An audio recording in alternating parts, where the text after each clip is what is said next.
We just finished going through Oracle's fiscal 2026 fourth quarter earnings call materials, and now we want to share our takeaways with you. Here's the hook. The company posted record orders and in-hand backlog of $638 billion, up 363%. And on the very same page, gross margin bled about 5 points. Orders pouring in, margins getting crushed both at once. That tension is the whole story. Stick with us, we're going to pull this apart number by number. Let me set the table. The filing shows revenue of $19.2 billion in the quarter, up 21%. The backlog, what they call RPO, hit $638 billion, up 363% year over year. I'm telling you, that is a staggering number, but flip to the other side. The report shows full year gross margin fell about 5 points. So you've got orders ripping higher and margins sliding lower, side by side. The company says it's straight. Oracle is no longer a legacy software shop. It's an AI infrastructure giant built around OCI. Our take is the debate has flat out changed. Nobody's asking anymore whether Oracle can grow. The question now is whether capital efficiency can justify the valuation. That's the real fight, and that's exactly what we chase down across the rest of this. Here's what makes this company different. Picture it as building the house and decorating the shop at the same time. According to the report, Oracle stacks 3 layers, and it owns every one of them. Bottom layer is OCI, the high-performance compute that runs the AI workloads. Middle layer is the Oracle database, sitting on decades of proprietary enterprise data. Top layer is Fusion Applications, the ERP and HCM systems companies run their day on. Think about it, most players own only one of those floors. Oracle owns all 3. The new CFO, Hilary Maxson, put it this way, operating at the intersection of the physical and virtual worlds.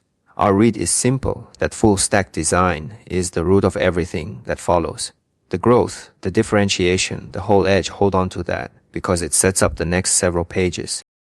So what is OCI really selling? Our take is to think of it as the prime real estate developer of the AI era. You're not just renting a rack of accelerators, you're getting a whole building. The report frames it as a turnkey compute building, ready to switch on and operate day one. Compute, storage, load balancing, database, identity, security, all wired in and ready to go. A pile of chips on its own isn't a cloud. The integration is where the value lies. Now the hard numbers, the company stated it delivered more than 1.2 gigawatts of power to customers in fiscal 2026. And here's the kicker. For the fiscal 2027 first quarter, the pipeline is approaching 1 gigawatt.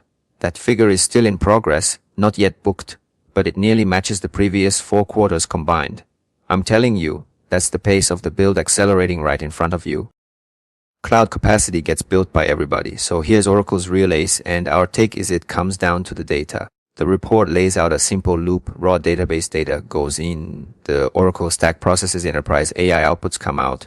The edge, according to the company, is letting enterprises run AI directly on their own private, proprietary data.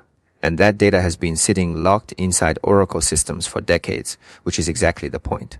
Let me give you the receipts. The filing shows a Latin American telco with 30 million users leaning on OCI Field Service and the AI data platform. Vodafone adopted an OCI dedicated region plus multi-cloud, and the company stated some processes sped up by as much as 60%. The UK NHS and LoJazz are wiring infrastructure into the application layers, and building materials player QXO is deploying the full stack. A reasonable read that decades-old data is the moat nobody else can just go copy. $638 billion in orders sounds amazing, but let me slow you down. When does that cash actually show up? Picture the RPO as a Presale order book. You've signed the contracts, but the units get delivered slowly. Here's the timing the company laid out. Only 12% of that backlog gets recognized in the next 12 months. Another 34% lands in months 13 through 36, and the remaining 54% is stretched out beyond 3 years. Management says it expects those recognition rates to accelerate, but the report is blunt about the current structure. Long-term commitments paired with delayed revenue realization. Our take, the visibility is genuinely incredible, yet most of this money is a 2 to 3 year wait, so don't rush it. So now let's talk about the quality of those earnings, because the headline numbers are wearing a filter. On the quarter, the filing shows revenue of $19.2 billion, up 21%, EPS of $11, up 24%. For the full year, revenue topped $67 billion, operating income hit $29 billion, up 16%, and headline EPS came in at 7.63, up 27%. Gorgeous, right? Hold the applause for a second. The company disclosed that those figures include one-off investment gains from Ampere and Bloom. Strip the filter off and the report shows adjusted quarterly EPS growth drops to 20%. On the full year, Adjusted EPS is only $6.83, not $7.63. The report admits that flashy 27% headline includes significant paper gains. Our take, the real operating engine is strong, but it's a touch more modest than the surface screams, so discount it a little. Where's the real horsepower? Let me show you the two turbines.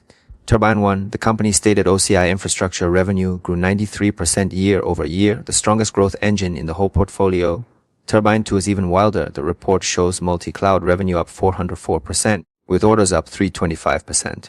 Now, the company is honest that this is extreme growth off a low early stage base. Don't let the raw percentage fool you, but the direction here is unmistakable. On the deal side, the filing shows $67 billion in AI infrastructure contracts signed in the quarter alone. And get this, 4 separate clients each signed more than $8 billion. Management reaffirmed a 30 to 40% OCI gross margin profile at maturity, calling the addressable market multi-trillion dollar. Our take, when both turbines spin together like this, the momentum is the real deal. This page is a little technical, but stick with me because I think it's the most valuable one. There's a model called Bring Your Own Hardware, BYOH for short. The customer buys the hardware themselves and prepays cash up front to Oracle. The company stated the cumulative value of these BYOH or prepaid contracts has reached $75 billion. Think about what that does. The customer funds it, so Oracle's own upfront cash CapEx drops hard. Oracle just focuses on the high-end design, the build, and the operations. Here's the kicker: management confirmed these gross margins are equal to or better than standard contracts. And the report pegs infrastructure steady state ROIC in the high 20%. I'll read, clients willing to spend their own capital and still pay for OCI is the loudest validation of Oracle's physical edge. Let's flip from the cash-burning infrastructure to a layer people keep underrating: the software and database engine. The filing shows SaaS revenue of $4.1 billion, up 10%, with deferred revenue up 16%. Deferred climbing faster than recognized revenue, that's a good sign. More business waiting in the pipe. The company stated over 300 Fusion deployments went live just this quarter. On the AI side, they launched more than 1,000 agents in a single year and added database features like AI agent memory and deep data security. There's also an early rollout of token swipes, 33 clients including On and Liberty Energy, plus outcome-based pricing. Then there's the showcase, the VA health case study. The report says it's scaling to 14 centers, 29,000 clinical staff, and serving 500,000 veterans. Our take: this is a quiet cash engine. The market is pricing too cheap.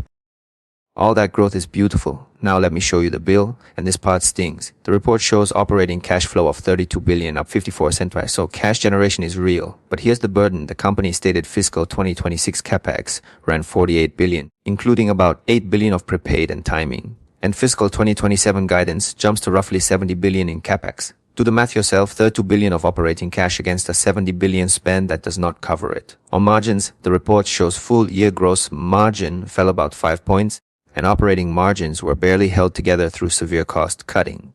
To plug the gap, the company plans to raise $40 billion in fiscal 2027 debt and equity, explicitly to cover negative free cash flow. Management did promise no additional debt raising in calendar 2026. Our take: this expansion is being funded on the markets, plain and simple.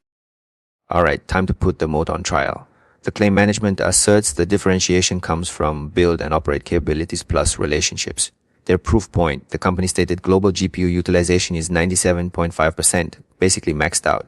Sounds like pure scarcity, right? But let's put the renewal data under a magnifying glass. The report shows 35,000 GPUs expired this quarter across 59 clients. Of the volume, 92% of those GPUs got renewed, which looks great on its own. But here's the anomaly: only 49% of the clients actually renewed. I'm telling you, that means more than half the client count walked. A reasonable read: the unrenewed capacity just got resold fast in a tight market, which papers over the churn. The true stickiness only gets tested when GPU supply stops being scarce, and that's the day to watch.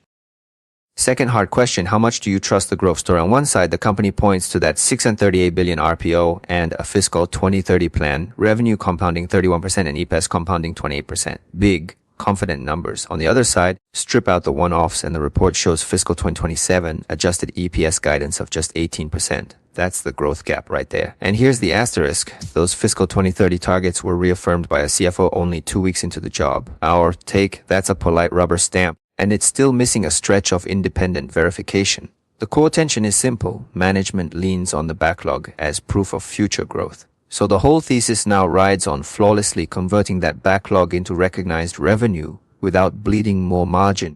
And that's a bet you weigh yourself. Let me line up the 4 red lights blinking on the radar. Light 1, margin bottoming. The report projects continued decline into fiscal 2027. Cost cutting has mathematical limits, so eventually infrastructure efficiency has to carry the weight. Light 2, funding pressure. 70 billion in CapEx stacked next to a 40 billion capital raise. In a negative free cash flow environment, the report flags heavy dilution and debt burdens.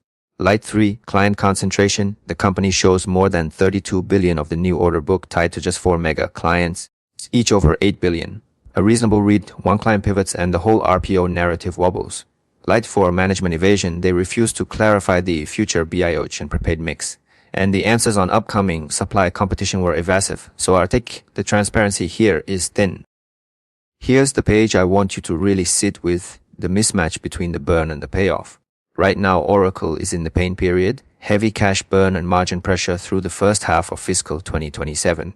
The company stated that today only the Abilene facility is actively delivering. Abilene is 42% delivered with another 35% expected inside the next 90 days. That's the one live engine. Then comes the payoff period, the second half of calendar 2027. The report points to a convergence of major facility completions, Shackleford, Dodoana on Bloom Fuel Cells, Saline, and Port Washington. Our take, BYOH is pushing Oracle toward being a high-end compute operator. That's a structurally healthier long-term model, no doubt. But it makes the near-term revenue streams highly unpredictable, so the real improvement has to wait until late calendar 2027. Last thing, let me boil this whole teardown into 5 gauges you watch from here. 1. Infrastructure margins. Do they rebound fast once the facilities hit full capacity? That's the ultimate litmus test. 2. Delivery execution. Can OCI actually hit that aggressive 1 gigawatt target in the fiscal 2027 first quarter? 3. GPU renewal. Does that 49% client retention rate stabilize, improve, or drop even further? 4. CapEx and dilution. Watch the efficiency of the 70 billion spend and how cleanly they execute the 40 billion raise. 5. The new pricing models. Do tokens, weights, and outcome-based pricing start throwing off real, quantifiable revenue? Mark your calendar for 2 dates. The company set fiscal 2027 first quarter earnings for September 10 and Investor Day for October 28. Those are your next checkpoints and we'll be watching every one. If you like this kind of analysis, the kind that does not ride the market's mood and stays locked on industry data and hard logic, please subscribe to Value Stock Radar, hit the bell, like, and share. Your support is what keeps us digging through the financials and hunting down quality names. This is Value Stock Radar. See you next time.